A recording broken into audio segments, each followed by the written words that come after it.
Hey there, I'm Leslie Kolovich, and we are here in my basement studio. And this morning we are trying to do something brand new, everybody. So bear with me for just a minute. All right, let's start right over here now. We've got Bob Purdy from Paddle for the Planet with us today and joining me on a Skype phone call. And we're talking about World Water Day, as it is coming up on March 22nd. And Bob, your blog, Monday, today was all about this. And it was a beautifully written blog, I have to say. I loved it. I love the way you brought all of the spiritual aspect of what water is to our planet and to us as human beings. Thank you, Leslie. Water is one of those elements that I think is quite neglected by us humans. Um, with my connections to indigenous cultures around the world, I've discovered that one of the things I think that we miss the boat on in our societies today is just the gratitude for water and all the things that it provides. It is a major source of life. Without air, without water, without healthy land, we don't survive as a species, and nothing on the planet survives. And water is a huge part of that. And I think that if we can just shift our mindset a little bit to, every time you go to the tap to grab a drink of water and just stop and think for a second, where did that come from? And not just the plant and, all the pipes that it's piped through, but think about the whole cycle, evaporation, rain, snow, all of those things, the miracle that brings us water every day. And I don't think we stop and think about that enough. No, we really, really don't. And here in the United States, especially, boy, I'm getting a lot of feedback. Are you? Let me see if I can do something with that. Not sure. I'll try. Okay. Especially here in well-developed countries, when we can have the opportunity just to turn on the tap at any time we want to and have clean water, it's so easy to take it for granted.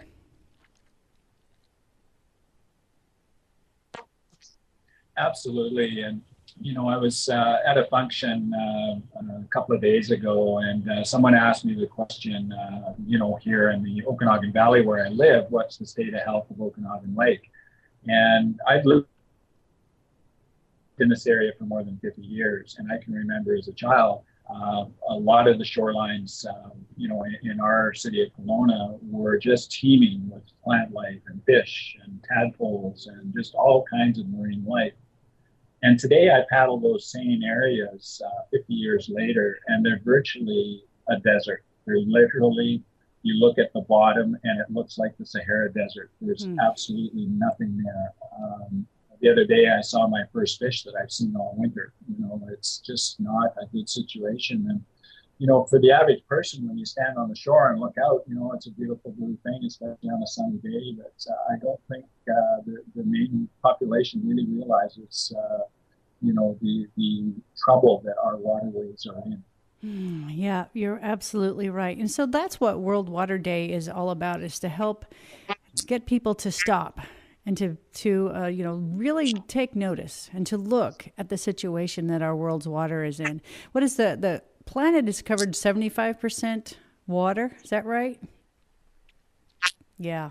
Yep, absolutely. And less than 3% of that is fresh water, and less than 1% of that is drinkable water. So think about that for a second. Yeah, that's kind of scary. That's kind of frightening to think about that. And to know, just the other night I was watching an amazing documentary called Plastic Paradise. Have you seen that? I have not seen that one. I have heard it, though. I think it just barely came out on Netflix, but it discusses all the plastics out in the Pacific Ocean, the garbage dump out there. And the incredible amount of plastics because of the currents, the way the oceans of the whole world, flow. All of this area is where all of the plastics and the garbage and the trash that is dumped into these oceans, into our oceans, collects. And there's discovering, albatross when they have died on this little island, when they cut them open, filled with plastics, all kinds of plastics. And so if we know those birds are, eating that type of stuff, we know that the plastics in our oceans are getting into our smallest organisms and all the way up the food chain. It affects everyone. Yeah, when we choose to look in the basement of water, it's like the scary monsters are all kind of hiding down there right now. And plastics are certainly a big part of the unhealthy state of water around the world, in particular our oceans. And, we have to spend a little bit of time in the basement to really realize, okay, well, this is where we're at today. This is the reality of where we are. And then the challenge becomes, how are we going to send healthy water into the future? What steps are we going to take to reverse this cycle of damage that we've done over the last number of years? And there are some really encouraging and some amazing stories of that happening. The Hudson River in New York is one of them. Just a totally toxic environment. And the population there took it upon themselves to clean up the watershed, and they've made some significant improvements to those water systems. And those are the kinds of initiatives that I think we have to take everywhere. And you were mentioning the plastics. I speak quite often on bottled water and the lack of connection. There's no connection between this sort of convenient, disposable society that we've created. And bottled water is one of those symbols that, it's really easy to go to the store, buy your water, take your drink, and then what do you do with the bottle? And there's often a disconnect between, well, how can a bottle of water, an empty bottled water bottle, end up in Midway, for example, that you were just talking about with the plastic situation with the albatross. And if you throw a plastic water bottle into our lake here in Okanagan Lake, that ends up, has the potential to end up in the Okanagan River, which drains into the Columbia River, which drains into the Pacific Ocean, which with all the currents you were talking about earlier, has the potential to end up in Midway. So it's entirely feasible and possible that garbage we're throwing in our waterways in our own backyards will end up in these exotic places. And it's not them over there, it's us over here that's doing that, and we have to make that connection. Yeah, as soon as everybody understands, we all are connected, no matter where we are on this planet. Yeah, and water is one of those things too. It's a fluid, mechanism, if you will. Evaporation, rain, snow, melting of the snow, all of these rivers and watersheds that drain into lakes and oceans and rivers and oceans, it's all connected. And you don't know if you put something in one area, whether it's a river, lake, or ocean, where it's going to end up in that cycle of water. It could end up anywhere. Absolutely. And then it all it does affect our health because of the chemicals that are in these plastics that are fish. I mean, the oceans feed so many people.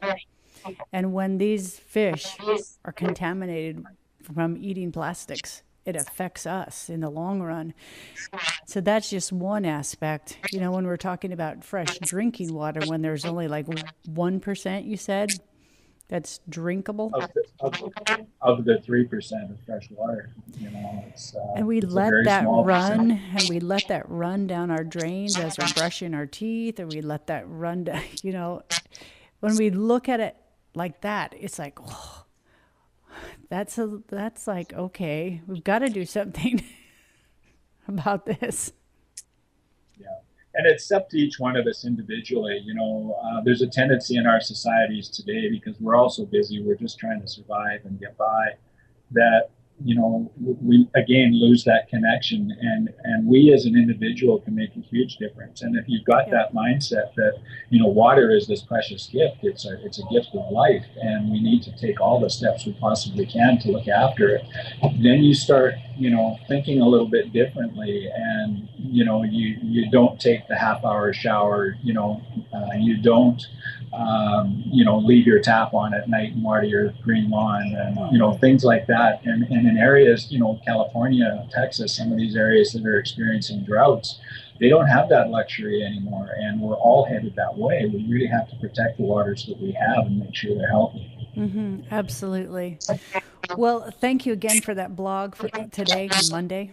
And let's tell our listeners a little bit about, the exciting things that Paddle for the Planet's happening. So much happening. The movie, fantastic. The Paddler. Yeah, there's so much going on with Paddle for the Planet right now. I'm not sure how many people know I've left my day job.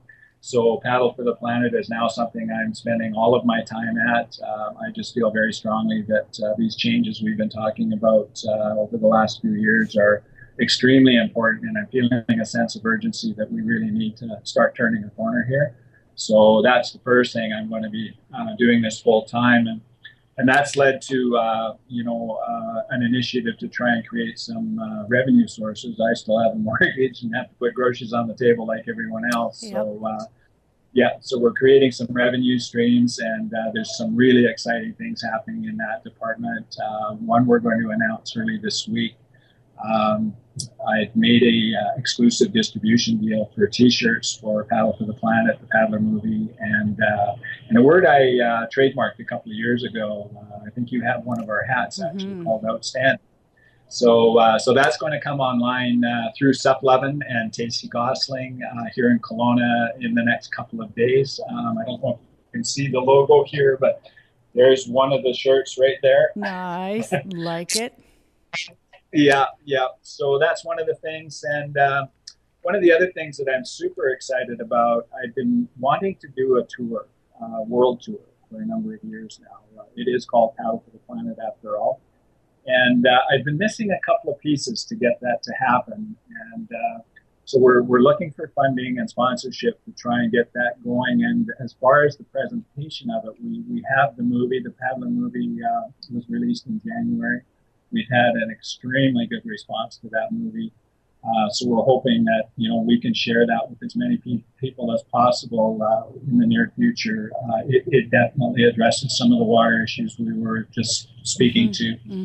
And I've also come up with a presentation, a town hall style presentation that we're going to do in combination with the showing of the movie. I'll be doing a pilot of that here in Kelowna on April the 8th. And that change is a verb. Change is a verb. I love it. Change is a verb. Yeah, and that's the missing piece, I think, for all of us. I think